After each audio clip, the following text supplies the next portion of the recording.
सुख का साधन है, जिससे मन सुलझे वो सुख का साधन है। मन सुलझेगा सुंदर बर्ताव से, बाहर सुंदर बर्ताव और अपने निकट की जो इंद्रियां हैं और मन है उन पर नियंत्रण। और अगर कहा जाए अपने आप पर नियंत्रण तो काफ़ी है। जो अपने आप पर नियंत्रण कंट्रोल कर सकता है वही दूसरे के साथ सुंदर बर्ताव कर सकता है। जो जितना लंपट होगा वह उतना गलत काम करेगा।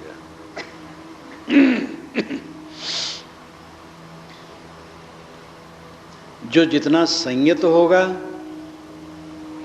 वो उतना सही काम करेगा। तो आत्म विजय सबसे बड़ी बात है। अपने मन इंद्रियों पर संयम, कंट्रोल। उसके बाद दूसरे के साथ शील का बर्ताव स्वाभाविक है। जिन मनुष्यों के बीच में हम रहते हैं उनमें तनाव न हो, प्रेम का व्यवहार हो। तनाव नरक है और तनाव के मूल में अपनी बेवकूफ़ी के अलावा और कुछ नहीं। पत्नी पति, पिता पुत्र, भाई भाई, भतीजे, पड़ोसी, जिनका निकट का संबंध है उन्हीं में तनाव होता है। और तनाव के मूल में अहंकार और कामना है। हमारा अहंकार है, अहंकार के वशीभूत होकर के तनाव में हम पड़ जाते हैं। कामनाएं बहुत रखते हैं। जो जितनी कामना वाला होगा उतना जलेगा, क्योंकि दुनिया की कामनाएं पूरी होने वाली नहीं। थोड़ी मोड़ी कहीं पूरी होती है, बाकी सब अधूरी रह जाती। हजारों ख्वाहिशें ऐसी कि हर ख्वाहिश पे दम निकले। बहुत निकले मेरे अरमान, लेकिन फिर भी कम निकले। हजारों ऐसी ख्वाहिशें हैं जो दम दे करके पूरी करने लायक है, लेकिन पूरी कहाँ होती। आदमी के बाल मानो पकते हैं चिंता में, इच्छा की अपूर्णता की चिंता में मानो बाल पकते हैं। बाल तो प्राकृतिक पकते हैं, जो निश्चिंत है उसके बाल भी पकते हैं। नियम है प्रकृति का, बाल पकते हैं। इसलिए बाल पकना कोई चिंतक लक्षण नहीं। लेकिन जिस ढंग से लोग अपने को जलाते रहते हैं मानो उनका पूरा जीवन ही उसी में पकता है। ये जीवन निश्चिंत, निर्भय, सुखी रहने के लिए है और इसके लिए समझ चाहिए और प्रयोग चाहिए। ये पैसे से नहीं होगा। निश्चिंतता किसी को पैसे से नहीं मिलती है, न विद्या से मिलती है, न पद से मिलती है। ये बोध और अभ्यास से मिलती है। सही बोध हो, सही अभ्यास हो, फिर सही बर्ताव, तो उसका व्यवहार है। अंदर के ज्ञान का जो प्रायोगिक रूप है वो व्यवहार है। व्यवहार ही में प्रयोग होता है। मान लो कि कोई बड़ा अच्छा आदमी है, कहा जाता है भाई ज्ञानी है, ये क्रोध करता है, लड़ता है, तो ज्ञानी वचन का है, बुद्धि का है। ज्ञानी का लक्षण नहीं कि लड़े। कहीं विमत हो तो प्रेम से उसमें बातचीत कर ली जाए। लड़ने का जो लक्षण है वो ज्ञानी का लक्षण नहीं। आंतरिक ज्ञान का प्रतिबिंब हमारा व्यवहार होता है। व्यवहार ही से ज्ञान की परीक्षा होती है। जहां हम रहते वहां कलह करते हैं। कितने घरों में है एक दूसरे से बोलते नहीं, और बोलेंगे तो बहुत गंभीर होकर, प्रसन्न चेहरा रहेगा ही नहीं। उस घर में सुख शांति कहाँ है? कम से कम उस व्यक्ति को तो सुख शांति नहीं होगी जो ऐसा होगा, दूसरों को भी उसके द्वारा संताप होगा। आपका चेहरा खिला रहना चाहिए, हंसमुख, प्रसन्न होकर बोलो। घर में प्रवेश करो, सबसे खुश होकर के बोलो। घर वाले आपके घर में प्रवेश होने पर आनंदित हो जाए। कितने घर के लोग हैं घर में प्रवेश करेंगे, घर वाले अगर आनंदित होंगे तो उनके प्रवेश करने से दुखी हो जाए। उनका चेहरा मोहरा वैसे उदास, मुंह से निकलेगा तो जहर, बर्ताव सब कटु, पूरा नरक, चीजें कम रहे, कोई हर्ज नहीं। न्यूनतम आवश्यकताओं की पूर्ति होनी चाहिए। भोजन, वस्त्र, आवास, ये हो जाए, इतना हो बस काफी है।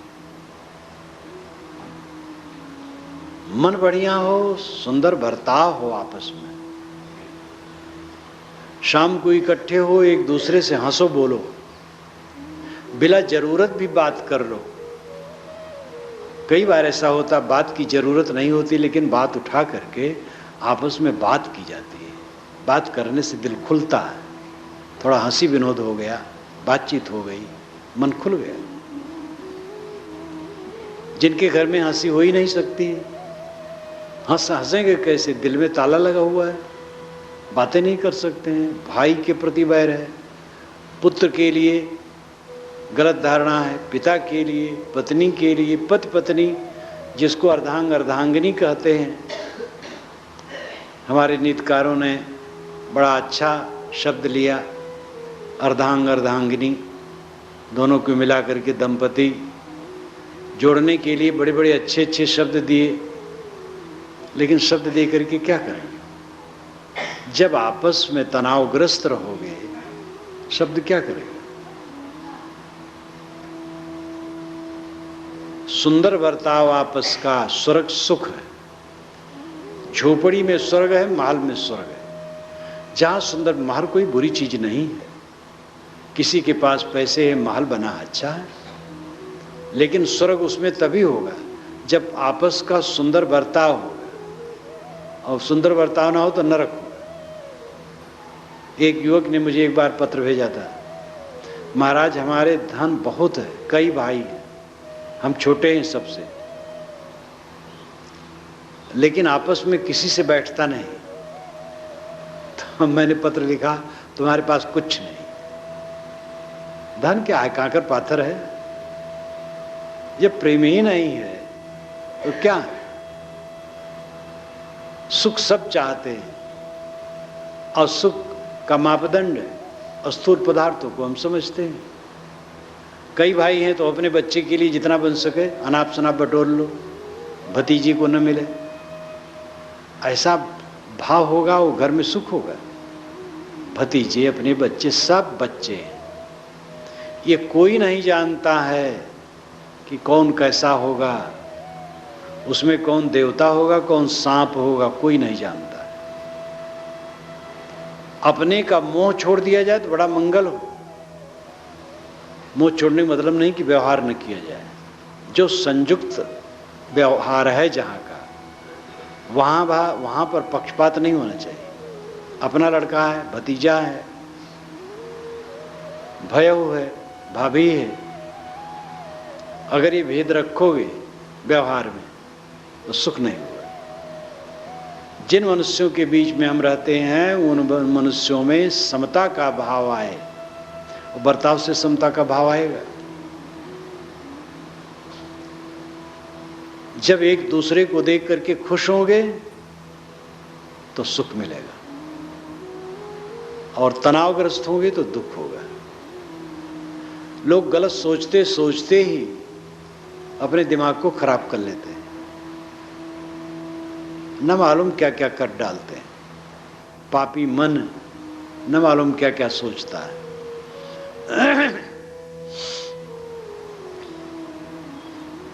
व्यवहार में प्रेम का बर्ताव,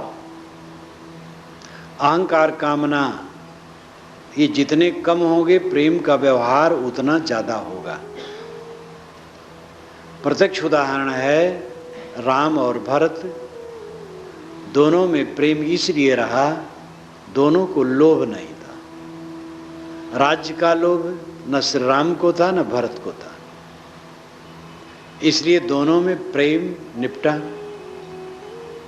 कौरव पांडव में दोनों को लोभ था, इसलिए 18 दिन में कट के संभर गए।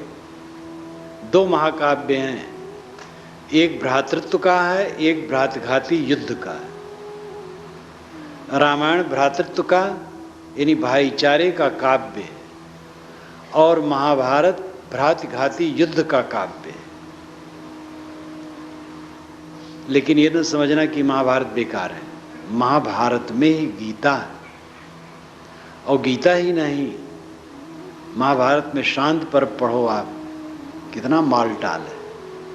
पूरे महाभारत में बहुत अच्छी अच्छी बातें हैं, बकवास भी है। महाकाव्य है तो बकवास तो होगी, बिला सिर पैर की बातें जो कभी नहीं घट सकती है धरती पर, ऐसी बातें महाकाव्यों में लिखी जाती है। जैसे नाटक में जोकर आ जाता है सबको हंसाने के लिए, तैसे महाकाव्यों में बिला सिर पैर की बातें हुआ करती है।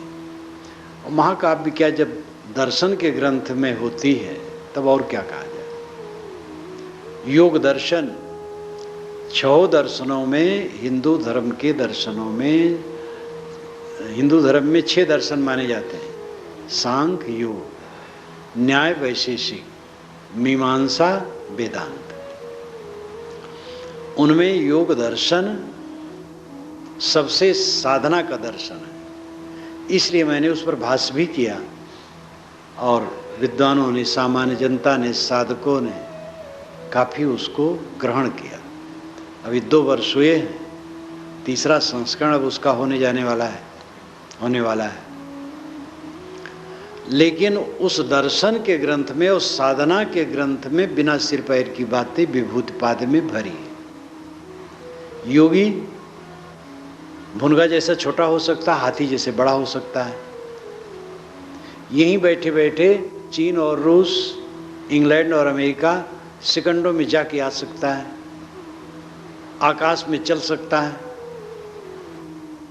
और खूब बकवास की गई है, मैंने खूब धुर्रे उड़ाया, कहीं भी नहीं क्षमा किया है, हर जगह काटा है, लेकिन पंडितों ने भी सराहा है। पहला भाष्य ये हुआ है जो निर्भय होकर के गलत बातों को गलत जिसमें कहा गया हो। तो ऐसा भी लगता है कि लोगों के मन में, बहुत से लोगों के मन में होता है कैसे हो सकता है, लेकिन हिम्मत उनको कहने की नहीं है और उतनी समझ भी नहीं है। सोचते हो सकता हो। और सर राधाकृष्णन जो इंडियन फिलॉसफी लिखे, बहुत योग्य थे, अपनी नौजवानी ही में उन्होंने लिखा है। 30 वर्ष की उम्र के पहले ही उन्होंने भारतीय इंडियन फिलॉसफी लिख दी है, 2 खंडों में बड़ी बड़ी। और लेकिन आप उसको पढ़ें तो लगेगा जैसे कोई बुजुर्ग लिखा है। हिंदी अनुवाद भी है। भारतीय दर्शन उन्होंने लिखा तो योग दर्शन भी लिखा, तो उसमें उन्होंने ये बात उठाई जो मैंने भूमिका में लिखी है और आगे भी लिखी है योग दर्शन के भाष्य में, कि ऐसी बातें आ जाती हैं। लेकिन आज तो इन सब बातों को साझी अलग कर दिया जा सकता है, चमत्कार वाली बात कहे। लेकिन अंत में कहे अगर ये हो भी तो भी इसको हटा देना चाहिए। अब हो भी जहां आप मान लिए तब तो फिर पकड़ गए। कौन जाने योगी आकाश में उड़ सकता हो, कौन जाने हो ही। तो इतने बड़े बड़े लोग भी महसूस नहीं करते ठीक है, नहीं सोचते कौन जाने होते हो। तो निर्णय नहीं है, निर्णय तो पारक करता है, वो काट देता है, नीर और क्षीर अलग अलग कर देता है। राम कथा के विषय में तो रामायण रहस्य काफ़ी, आप रामायण रहस्य ठीक से पढ़ लें, सब कच्चा चिट्ठा पता लग जाएगा कि वाल्मीकि ने क्या कहा है, अध्यात्म ने क्या कहा, और गोस्वामी जी ने क्या कहा है, अन्य रामायणों में भी कई बातें क्या हैं और तथ्य क्या है, सब जगह समीक्षा की गई है। दिल्ली का तो एक रामायणी इतना रामायण रहस्य पर मुग्ध हुआ कि इलाहाबाद में आया, 12-13 हज़ार रुपये एक मुश्त दिया और कहा 200 कापियाँ हमारे लिए भेज दीजिए। तो हमारे साधुओं ने 200 कापियाँ पेटियों में भर भर कर ट्रेन से भेजा। इतना वो खुश हुआ, अपने मित्रों में बांटेगा, ये आशा तो ही है, क्योंकि 200 कापी कोई बुक सेलर नहीं खरीद सकता है। बुक सेलर 2-4 कापी 10-5 कापी खरीदता है, बिक जाता तो फिर खरीदता है। क्योंकि जो कुछ मैंने लिखा आदर से लिखा। वेद ही जो आपके सामने आने वाला है, इस समय वहाँ छप रहा होगा, आदर से लिखा। लेकिन जो उपयुक्त समीक्षाएं हैं वो मैंने की। तो स्वार्थ, अहंकार, कामना ये विषाक्त वातावरण पैदा करते हैं और जीवन नरक हो जाता है। स्वार्थ जीतो, कामना जीतो, अहंकार जीतो, मीठा व्यवहार करो, जीवन में आनंद है। अपने पर संयमी बनो, हर बात में संयमी बनो। विरक्त है गृहस्थ भी नीति देखा जाए तो केवल संतान के लिए सांसारिक संजोग है। वेदों में जहाँ कहीं बात आई है तो संतान के लिए कहा गया। नर नारी का संबंध संतान के लिए, विलास के लिए कहीं नहीं कहा गया। और वेद शास्त्र हटा दो, आपका जीवन ही शास्त्र है। आप अपनी अंतरात्मा से पूछो क्या जरूरत है। संतान जिसमें उद्देश्य नहीं है, फिर अपनी शरीर को झकझोर करके, शक्ति नष्ट करके, इच्छा तृष्णा बढ़ा करके, मलिन बन करके वासनाओं की वृद्धि करो। कल्याण के लिए जीवन मिला है, क्यों उसमें अपने को गर्त में डालो। संयमी बनो, जितना जिससे बन सके संयमी बने। और बातें भी संयम, खान पान में संयमी बनो, बात व्यवहार में संयमी बनो। हर इंद्रिय हमें नचाती, इंद्रियां ये ग्रह पकड़ लेती। नवग्रह, साहब ने नवग्रह कहा, नित अमावस नित संक्रांति नित नित नवग्रह बैठे पांति। बाहर अमावस और संक्रांति समय से होता है, लेकिन ज्ञानी के जीवन में नित अमावस और नित संक्रांति। अमावस का मतलब होता है साथ साथ बसना, अमा नाम घर, वसनाम बसना। एक घर में बसना अमावस है। चांद सूरज एक साथ चलते हैं अमावस के दिन। चांद मन है, सूरज आत्मा है, ज्ञान है। जिसका मन ज्ञान में लीन हो उसके लिए सब समय अमावस है। नित अमावस, नित संक्रांति। संक्रांति कहते हैं एक घर से दूसरे घर में जाना, एक स्थिति से दूसरी स्थिति में जाना, ये संक्रांति है। और संक्रमण काल है। संक्रांति में पंडित लोग संक्रांति को पवित्र मानते हैं। साहब कहते हैं तो निरंतर संक्रांति है। देह जब तक है, ज्ञानी को भी बाहर से लौट लौट कर अपने में आना है। इंद्रियां हैं, मन है, सब सामने है ज्ञानी के भी। तो बाहर के दृश्य से लौट लौट कर अपने में आना, ये संक्रांति है। और नित नित नवग्रह बैठे पांति। आकाश के नवग्रह एक पंक्ति में नहीं बैठ सकते। एक बार अष्टाग्रही लगा था, बहुत दिन हो गए, याद नहीं है, 30 वर्ष से तो और पुराना है। तो अष्टाग्रही पूरे भारत में उस दिन एकदम सनसनी थी। हवाई जहाज नहीं उड़ रहा था और सब कारवार बंद, अशुभ न हो जाए। जवाहरलाल से कहा गया था कि आप कोई उड़ान न करें, लेकिन जवाहर तो जवाहर थे। वे बिला जरूरत भी हवाई जहाज में बैठ करके 100, 200, 400 किलोमीटर घूम लिए। बड़े वीर थे।